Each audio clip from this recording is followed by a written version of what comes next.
Jacobo Grinberg Silverbaum. Fluir en el sin-yo. Capítulo 9.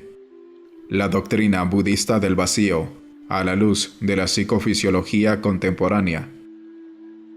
Para el budista, el entendimiento del vacío es un requisito indispensable para el logro de la iluminación. Esta última acontece cuando el buscador se pone en contacto con la realidad tal cual es y reconoce su naturaleza verdadera. La doctrina del vacío afirma que nada existe en forma absoluta, independiente y permanentemente, y que la dificultad para liberarse de las ataduras de la vida condicionada consiste en la ignorancia acerca de la realidad y su confusión con la ilusión que tenemos acerca de ella. En otras palabras, al percibir, vemos el mundo como constituido por objetos que parecen estar separados unos de los otros y con independencia unos de los otros. Cuando nos vemos a nosotros mismos, lo hacemos en forma similar. Consideramos que poseemos un yo con existencia independiente, permanente y absoluto. De la misma forma que cosificamos a los objetos, nos solidificamos a nosotros, y esta percepción errónea es la causa de nuestra permanencia en un estado de falta de libertad y ausencia de sabiduría. En cambio, si reconociéramos que tanto los objetos como nuestro yo aparecen como absolutos porque así los percibimos, pero no porque así lo sean, nos liberaríamos. Lograr el vacío y su percepción consiste en quitar los velos y los errores de la percepción, tanto del entorno como de uno mismo. El vacío se refiere a la ausencia de filtros de la percepción, lo que permite ver la realidad tal y como es. La realidad es que todo es independiente, cambia de momento a momento y nada tiene existencia absoluta. Desde el punto de vista de la realidad, no existe nada a que apegarse, y por lo tanto, nada que pueda provocar sufrimiento. Este último ocurre como consecuencia de nuestros apegos, y estos acontecen como resultados de la consideración de pérdida. Sufrimos cuando sentimos que nuestro yo está en peligro de ser dañado o destruido, porque consideramos que nuestro yo tiene existencia inherente y es sujeto a la muerte. La ausencia de sufrimiento resulta de la ausencia de apego, y esta es consecuencia de la inexistencia. En otras palabras, al reconocer que nuestro yo no posee existencia absoluta, no existe temor alguno para perderlo, puesto que lo que no existe no es susceptible de ser perdido. La doctrina del vacío trae como consecuencia la liberación, precisamente por la razón anterior. Sabiendo que todo está vacío de existencia absoluta, que todo cambia y que todo es interdependiente, no puede existir apego, ni temor de destrucción, ni muerte, puesto que no puede morir aquello que nunca ha nacido. Si la doctrina del vacío es verdadera, nuestro funcionamiento psicofisiológico debe ser congruente con ella.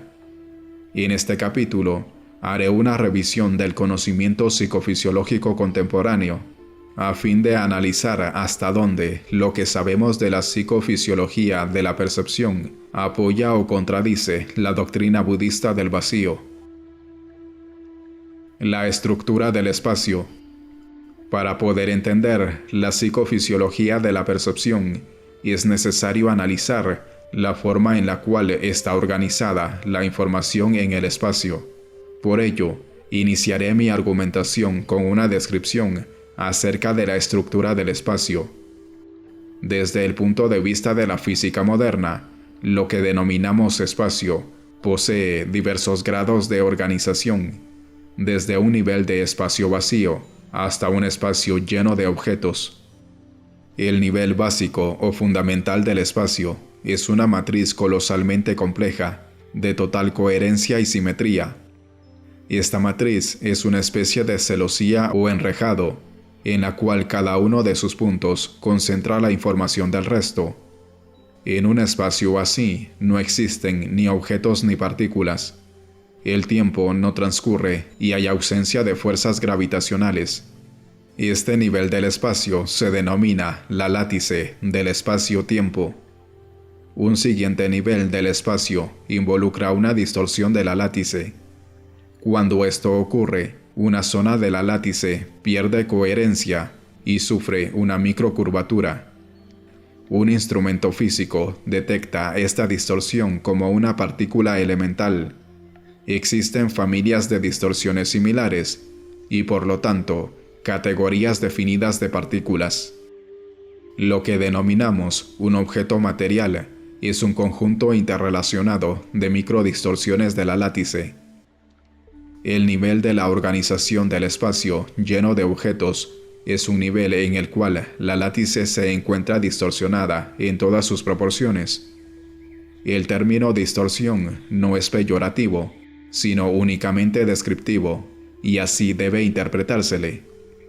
La látice es una especie de superconductor en el cual cualquiera de sus distorsiones se encuentra representada en todos y cada uno de sus puntos.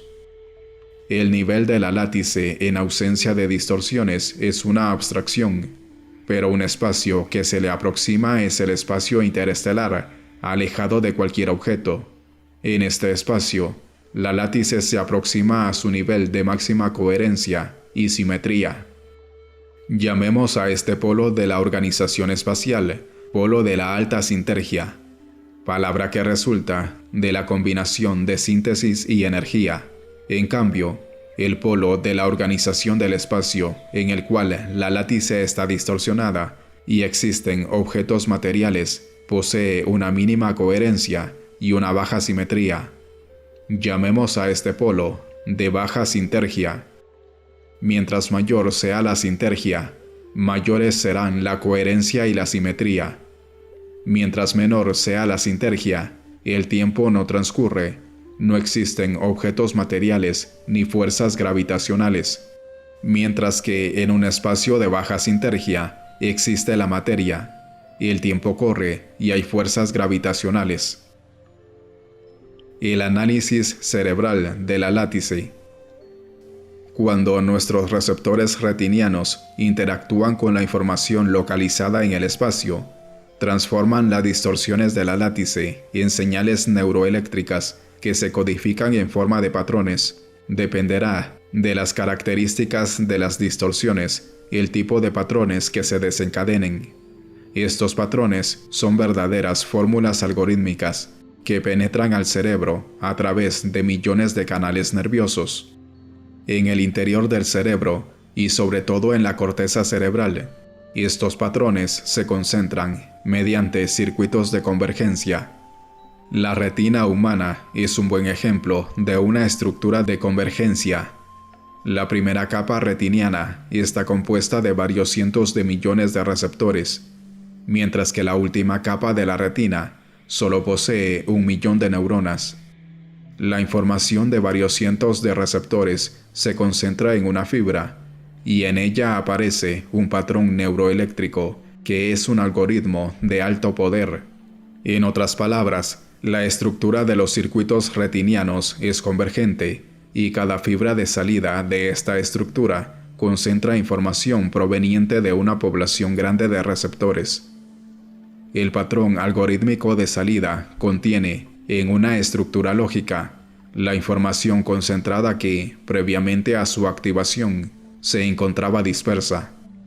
En la corteza cerebral, los procesos de concentración informacional y de neuroalgoritmización aumentan su poder, de tal forma que una pequeña población de células nerviosas concentra en su patrón neuroalgorítmico la información de miles de millones de neuronas.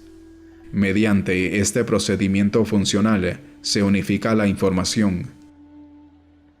La percepción de los objetos. Cuando una zona distorsionada de la látice es codificada por el cerebro, se activan patrones neuroalgorítmicos que concentran información en su estructura y la unifican. Vemos un objeto como un sólido independiente y separado de los demás, porque lo que verdaderamente percibimos es el neuroalgoritmo interno, unificado, y no la distorsión de la látice. En el proceso de neuroalgoritmización, no solamente interviene la información que proviene de las distorsiones de la látice, sino también nuestras memorias y pasadas experiencias. En otras palabras, todo neuroalgoritmo es una mezcla de la información proveniente de la látice, sumada a la información interna. Al ver un objeto, vemos en él toda la información concentrada y mezclada. Desde este punto de vista, la doctrina budista del vacío es totalmente congruente con la forma psicofisiológica en la que funciona la percepción. Solamente un funcionamiento neuroalgorítmico, libre de memorias y añadidos, nos daría la visión de la realidad tal como es. Un objeto aparece como un sólido, porque en nuestra percepción transformamos la unidad neuroalgorítmica en una cosa sólida. La neuroalgoritmización del yo. Exactamente lo mismo sucede con la autopercepción. Se puede conjeturar que, al igual que con la unificación neuroalgorítmica de un objeto, con la que millones de activaciones celulares se concentran en un patrón convergente, el yo surja de una concentración unificada de toda la información del cerebro. En otros términos, se puede suponer la existencia de un neuroalgoritmo final que represente la actividad de todo el sistema cerebral y la concentre en un patrón algorítmico de altísimo poder. Esta unificación neuroalgorítmica se percibirá como el yo, con todas las características de independencia, separatividad y carácter absoluto que le asignamos a cualquier objeto material. De esa forma, el yo también se percibe como una cosa incambiable y absoluta. El neuroalgoritmo de máximo poder concentra en su estructura lógica la información de todo el sistema con todas sus memorias, condicionamientos, traumas y asociaciones del pasado. La liberación. Desde el punto de vista budista, la liberación acontece cuando logramos descubrir que la solidez yoica y la solidez objetal es falsa, es decir, que no existe un yo absoluto e intercambiable, al igual que no existen objetos con existencia absoluta. Esta liberación acontece cuando las memorias son purificadas y no se confunde la realidad con una interpretación distorsionada de la misma. Desde el punto de vista psicofisiológico, el proceso anterior acontece cuando las cadenas convergentes responsables de la neuroalgoritmización son purificadas y la solidez neuroalgorítmica es desmembrada. En esta condición, el carácter absoluto y fijo, sólido, del yo y de los objetos desaparece, y en su lugar, la realidad aparece tal y como es, un flujo continuo y cambiante en el cual dejan de existir interpretaciones erróneas. Cuando esto acontece, la coherencia del sistema cerebral se incrementa, lo mismo que su simetría, y esto equivale a un espacio de alta sinergia. En cambio, cuando existe fijeza neuroalgorítmica, no hay fluidez y todo se percibe como cosificado. Esto equivale a un espacio de baja sinergia. El campo neuronal. Cada una de las activaciones de las neuronas del cerebro evoca una microdistorsión de la látice del espacio. El conjunto de todas estas microdistorsiones activa una macrodistorsión hipercompleja de la látice. A esta macrodistorsión, la psicofisiología contemporánea la denomina campo neuronal.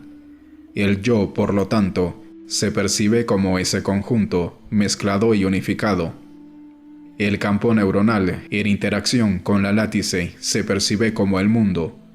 Cuando la actividad cerebral es de baja sinergia, el campo neuronal resultante también posee una estructura de baja sinergia.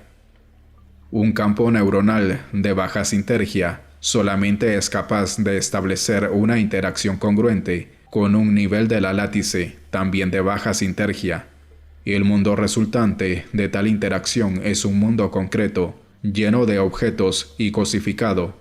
En cambio, un campo neuronal de alta sinergia es capaz de interactuar en forma congruente con un nivel de la látice de alta sinergia. El resultado de tal interacción es una percepción del mundo más sutil y abstracta, en la cual todo fluye y no existe solidez. Cuando un campo neuronal posee la máxima sinergia posible e interactúa con el nivel básico de la látice, la experiencia resultante es la iluminación. Conclusiones.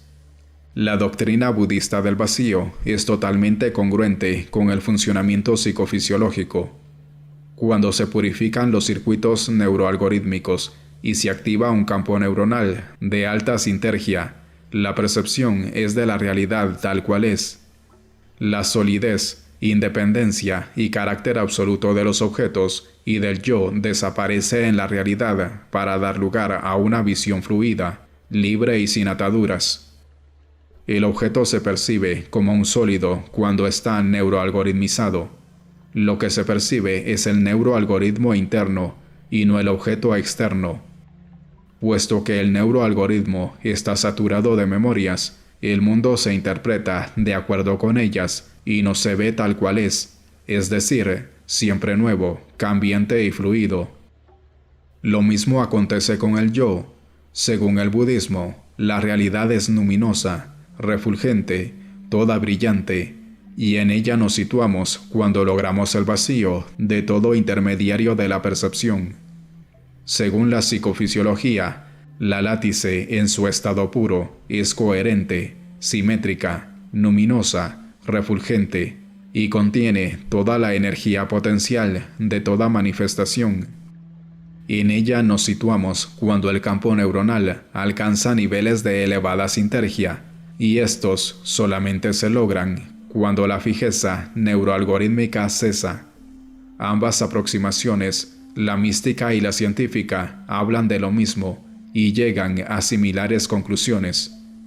En cuanto a la práctica que permite lograr el vacío y la alta sinergia, esta es la meditación en la que se identifican los patrones de identidad yoicos, se los observa y trasciende, o la retroalimentación de la coherencia interhemisférica, en la cual un sujeto aprende a incrementar su sinergia cortical. La primera técnica proviene de la tradición budista clásica y la segunda de la psicofisiología electrofisiológica contemporánea.